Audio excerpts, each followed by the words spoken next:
চলে যা, তোর মতো ছেলের আমার কোনো দরকার নেই। যাই হোক স্বাধীন, আজকে কিন্তু আমি অনেক খুশি। এই মাদ্রাসায় পড়া বাদ দিয়েছিলাম বলে আজকে ভ্যান ট্যান চালিয়ে খেতে হচ্ছে না। এই কথা কানে যাচ্ছে না? রবিউল, আরে ভাই তুমি কেমন আছিস ভাই?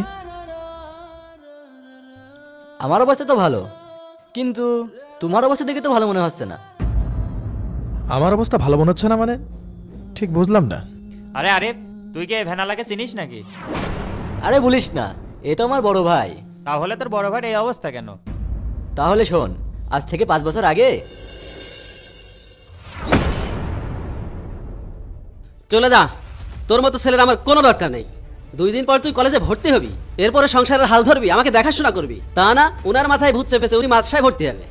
বাবা, একটা কথাও বলবি না। আমার ছোট ছেলে আছে, ইঞ্জিনিয়ারিং পড়ছে, ও পড়াশোনা শেষ করে সংসারের হাল ধরবে, আমাকে দেখাশোনা করবে। তুই চলে যা, তোর 2 চোখ যেদিকে যায় সেদিকে চলে যা। তোর জন্য আমার কোনো মায়া নেই, যা।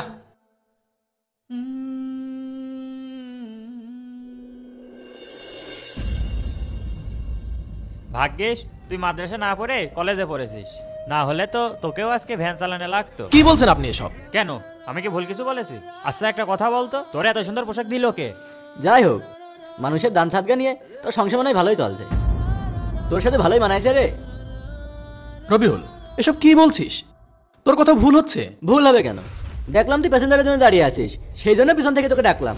যাই হোক, তুই এখন আমাদের 7 রাস্তার মোড়ে লাভিয়ে দিয়ে আই। আরে দাঁড়া, ভ্যানটান কেমন চালায় একটু খোঁজ খবর নিয়ে দেখবো না, সংসার কেমন চলছে।